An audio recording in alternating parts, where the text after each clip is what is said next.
Here is a quick video of me showing you what I keep in my Lazy Susan. This was a day where I had to clean it out. Yuck. Make sure you wipe out your bottles and keep your towels out your pantry. So here we go. So I am cleaning out my Lazy Susan today. Have all my seasonings on the counter, and I'm going to show you guys some of the things that you need to keep in your kitchen always.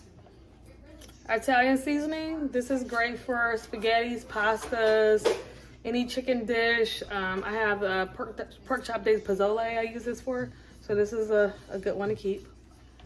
Cayenne pepper is a good antioxidant and is good if you like heat. And I also use this in place of paprika because sometimes I like my baked chicken to have a crispy crust and look brown, but cayenne can do the same thing as paprika if you didn't know that. And plus it gives a little more flavor. Okay, you got thyme and you have rosemary. These are complimentary. I usually use this on my braised chicken recipe, and I have some other recipes that calls for them, but these are really good herbs to keep, especially if you don't have fresh. These are always good. You just kind of break them up with your hands and let out the oils, and these are just as good. Okay, lemon pepper. This is bomb on chicken. If you have any breaded veggies, fish, lemon pepper is good. Try to get you a really good one if you can. Test out a few. So I've been using Aldi, and I have another one that I use, but I'll show you that sometime, probably in my stories.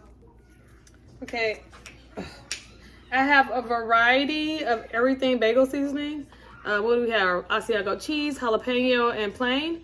This just doctors up food. I put this on Robert's eggs sometime.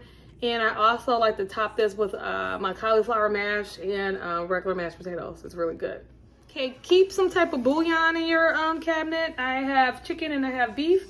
If you're making any soups, stews, crock pot dishes, instant pot dishes, dishes that need flavor, these are good to have, especially if you're out of chicken stock. This plus water is like broth. Tony's is a must. I keep like 4 bottles on hand at a time. I kind of touched on paprika before, but paprika is great. For me, I have to have paprika on my mac and cheese to help it brown and bubbly. Lasagna, dressing. I don't like to see dressing look plain. I want to see some color, some flavor, a little brownness. So paprika is for the color. So keep this on hand. I have sage, and I predominantly use this only around Thanksgiving, but my mom, she likes to put sage in her burgers. So maybe for a turkey burger, I will add sage. Reminds me of my mom. Adobo is the best. So for my girls, whenever I make a spicy dish, I will put adobo and olive oil, and that's it for their chicken.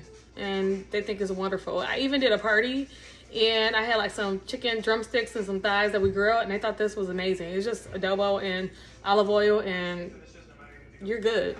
Don't do nothing else. I like to keep dried parsley on hand too.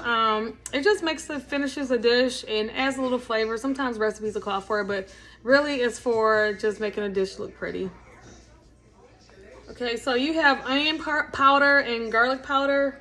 With that being said, this with Tony's is a good mix with regular black pepper and some Himalayan sea salt. Fire. You gotta have garlic powder and onion powder always.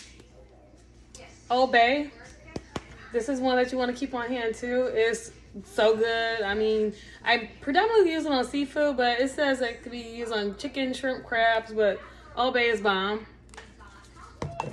And then I have another spice that's just like Old Bay kind of. It tastes a little bit different. This is a Red Lobster seasoning. I actually got this from Dollar Tree, and I like to mix these two. You guys will see a recipe coming from me where I mixed the Old Bay with black pepper, Himalayan sea salt, and I actually get this salt from the Dollar Tree. This is like the best salt ever. Like, I only use Himalayan sea salt when I cook. It's so good.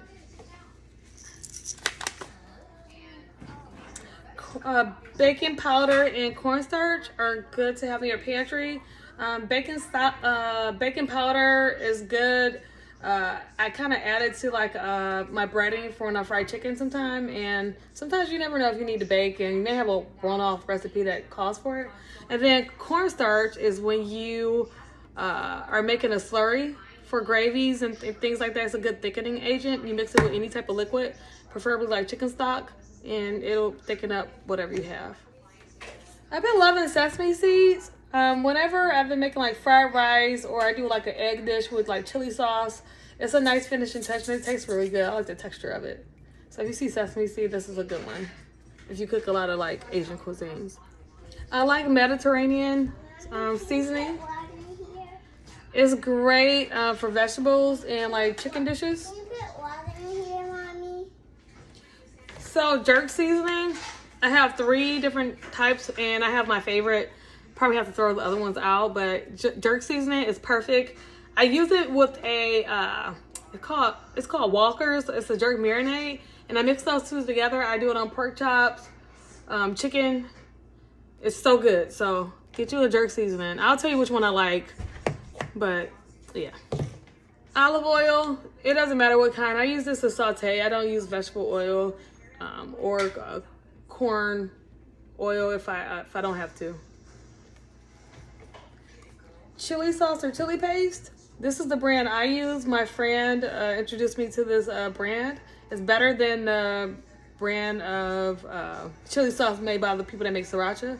You know what I'm talking about? But this is the one. They have this at Walmart too.